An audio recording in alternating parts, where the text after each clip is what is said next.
Étude biblique sur le sujet, l'âge de l'Antéchrist, d'après la Bible d'études Esprit et Vie. 2 Thessaloniciens 2 versets 3 à 4, que personne ne vous séduise d'aucune manière, car il faut que l'apostasie soit arrivée auparavant, et qu'on ait vu paraître l'homme du péché, le fils de la perdition, l'adversaire qui s'élève au-dessus de tout ce qu'on appelle Dieu ou de ce qu'on adore, jusqu'à s'asseoir dans le temple de Dieu, se proclamant lui-même Dieu. Selon la Bible, l'avènement de l'Antéchrist, voire 1 Jean 2 verset 18, est chose certaine. C'est lui qui orchestrera la dernière attaque violente contre Christ et les saints, juste avant l'établissement par Christ du royaume de Dieu sur la terre. Paul appelle l'Antéchrist l'homme du péché et le fils de la perdition, 2 Thessaloniciens 2 verset 3.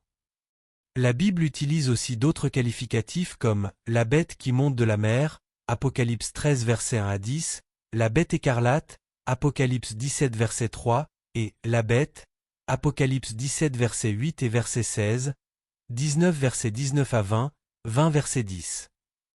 Les signes de l'avènement de l'Antéchrist. Contrairement à l'enlèvement, voire l'article sur l'enlèvement, la venue de l'Antéchrist se fera non sans quelques avertissements. Plusieurs signes annonceront sa venue et son apparition. Au moins 3 événements doivent survenir avant qu'il ne fasse son apparition sur terre. Premièrement, le mystère de l'iniquité, qui agit déjà en ce monde doit s'intensifier, 2 Thessaloniciens 2 verset 7. Deuxièmement, l'apostasie doit se manifester, 2 Thessaloniciens 2 verset 3. Troisièmement, celui qui le retient encore doit disparaître, 2 Thessaloniciens 2 verset 7, paraphrase. Premièrement, le mystère de l'iniquité, dans les coulisses de l'activité des puissances du mal si évidente en ce bas monde, voire 2 Thessaloniciens 2 verset 7, note, prendra de l'ampleur jusqu'à atteindre son point culminant en ridiculisant toutes les normes et tous les commandements reconnus sacrés dans la Bible et en faisant preuve d'indifférence à leur égard. À cause de l'esprit inique dominant, la charité du plus grand nombre se refroidira, Matthieu 24 verset 10 à 12, Luc 18 verset 8. Néanmoins, un reste demeurera fidèle à la foi apostolique telle qu'elle est révélée dans le Nouveau Testament, Matthieu 24 verset 13, 25 verset 10, Luc 18 verset 7, voire Apocalypse 2 verset 7, note. Par l'entremise de ce reste fidèle, l'Église demeurera une Église militante qui brandit l'épée de l'Esprit, voire Éphésiens 6 verset 11, note. Deuxièmement, puis aura lieu l'apostasie, en grec apostasia, qui signifie, littéralement, partir, dériver ou abandonner. Dans les derniers temps, beaucoup, au sein de l'Église professante, se détourneront de la vérité biblique. Jésus et Paul décrivent un bien triste tableau quand ils parlent des conditions qui prévaudront dans l'Église visible sur le plan moral, spirituel et doctrinal, au crépuscule de l'âge présent, voir Matthieu 24 verset 5, versets 10 à 13 et verset 24. 1 Timothée 4 verset 1, 2 Timothée 4 verset 3 à 4. Paul, en particulier, souligne que, dans les derniers jours, les églises seront envahies d'éléments impies. Cette apostasie, qui se manifestera au sein de l'Église, aura 2 dimensions. Petit point, une apostasie théologique, un détournement, un rejet d'une partie ou de la totalité des enseignements originaux de Christ et des apôtres, 1 Timothée 4 verset 1, 2 Timothée 4 verset 3 à 4.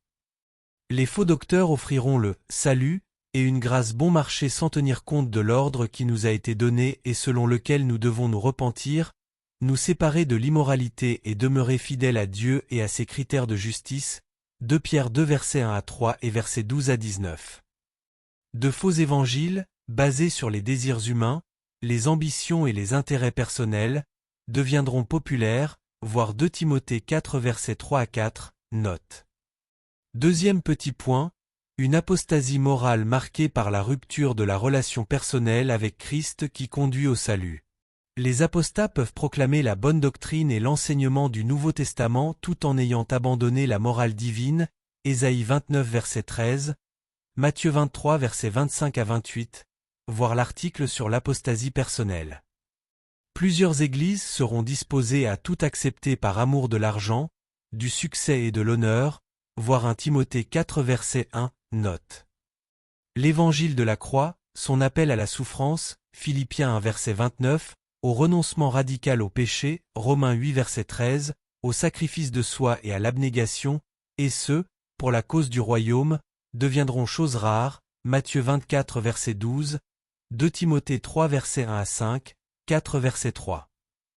C'est, tant l'histoire de l'Église que l'apostasie annoncée des derniers temps met en garde les croyants contre le danger de prendre pour acquis le développement constant du royaume de Dieu à travers les âges, et ce, jusqu'à la fin des temps. À un certain moment de l'histoire de l'Église, la rébellion contre Dieu et sa parole atteindra des proportions démesurées. Au jour du Seigneur, la colère de Dieu sera déversée sur ceux qui auront rejeté la vérité, 1 Thessaloniciens 5 versets 2 à 9. L'ultime triomphe du royaume de Dieu et de sa justice en ce monde ne dépend donc pas du succès de plus en plus assuré de l'Église, mais de l'intervention finale de Dieu, lorsqu'il apparaîtra comme un voleur pour venir juger le monde, Apocalypse chapitre 19 à 22, voir 2 Thessaloniciens 2 versets 7 à 8, 1 Timothée 4 verset 1, note, 2 Pierre 3 versets 10 à 13 et le livre de Jude. Troisièmement, un événement décisif devra d'abord avoir lieu avant que l'homme du péché ne puisse se manifester et que le jour du Seigneur ne puisse arriver, 2 Thessaloniciens 2 versets 2 à 3, à savoir le retrait de celui, 2 Thessaloniciens 2 verset 7, ou de ce qui retient le mystère de l'iniquité et l'homme du péché, 2 Thessaloniciens 2 versets 3 à 6. Lorsque celui qui le retient encore aura disparu, c'est à ce moment-là qu'aura lieu le jour du Seigneur, 2 Thessaloniciens 2 versets 6 à 7. Celui qui le retient peut se référer au Saint-Esprit, car lui seul a le pouvoir de retenir le mal, l'homme du péché et Satan, 2 Thessaloniciens 2 verset 9.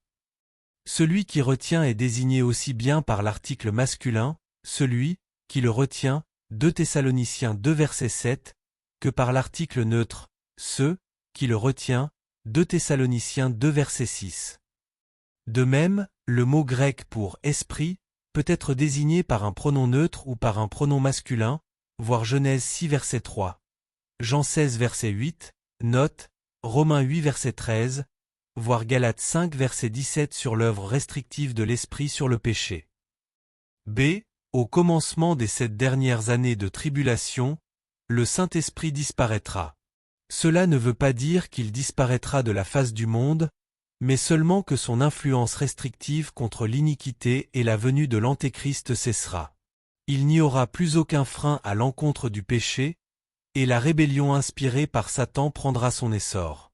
Toutefois, l'Esprit demeurera sur terre pendant la tribulation afin de convaincre les gens de leur péché, de les convertir à Christ et de les revêtir de puissance. Apocalypse 7 verset 9 et verset 14, 11 verset 1 à 11, 14 verset 6 à 7.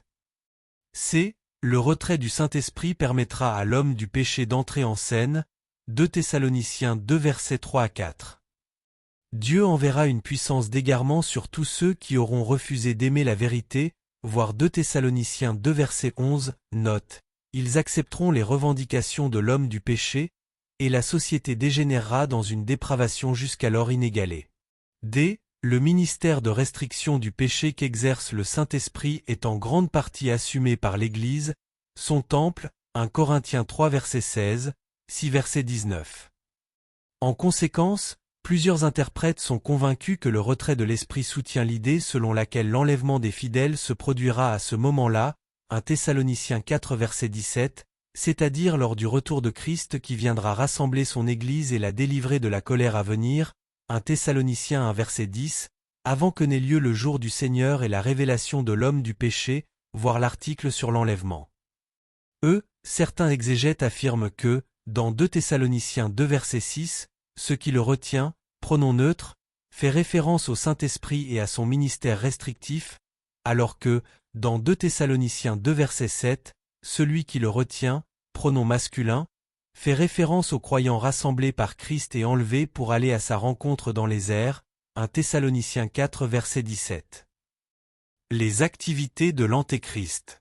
Avec l'arrivée du jour du Seigneur, l'homme du péché fera son apparition. Il sera un dirigeant mondial qui conclura une alliance de 7 ans avec Israël avant la fin de cet âge, voir Daniel 9 verset 27. Premièrement, sa véritable identité se confirmera 3 ans et demi plus tard, lorsqu'il brisera l'alliance faite avec Israël.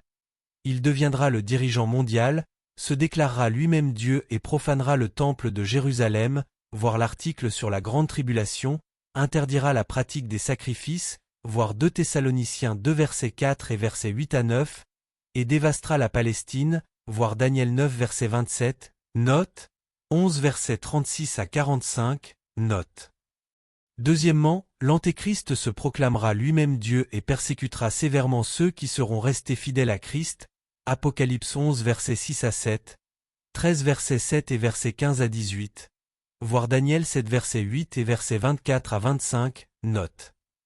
Il exigera d'être adoré dans le grand temple de Jérusalem, lieu d'où il s'adressera au monde entier, voir Daniel 7 versets 8 et versets 25, 8 versets 4, 11 versets 31 et verset 36.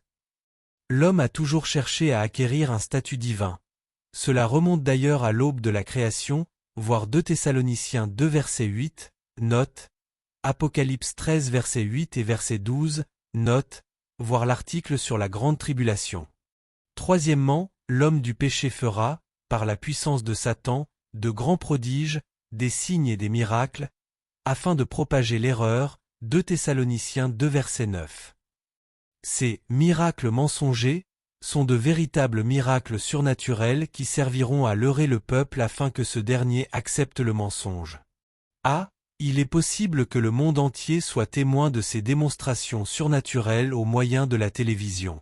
Des millions de personnes seront impressionnées, leurrées et séduites par le charisme de ce dirigeant, parce qu'elles ne se seront pas consacrées à la vérité de la parole de Dieu et ne l'auront pas aimé, 2 Thessaloniciens 2 versets 9 à 12. Les paroles de Paul, 2 Thessaloniciens 2 verset 9, et celles de Jésus, Matthieu 24 verset 24, sont un avertissement pour les croyants qui ne doivent pas accepter un miracle comme venant systématiquement de Dieu. Les manifestations apparentes de l'Esprit, 1 Corinthiens 12 versets 7 à 10, et les prétendues expériences venant de Dieu ou de l'Esprit doivent être éprouvées sur la base de la loyauté de l'individu à l'égard de Christ et de l'Écriture. La défaite de l'Antéchrist. À la fin de la tribulation, Satan rassemblera les nations à Armageddon, sous la direction de l'Antéchrist, pour faire la guerre à Dieu et à son peuple dans une bataille à laquelle participera le monde entier, voir Daniel 11 verset 45, note, Apocalypse 16 verset 16 note. Le moment venu, Christ reviendra et interviendra de manière surnaturelle pour détruire l'Antéchrist, son armée et tous ceux qui auront désobéi à l'Évangile, voir 2 Thessaloniciens 19 versets 15 à 21 notes. Ensuite, Christ liera Satan et établira son royaume sur la terre, Apocalypse 20 versets 1 à 6.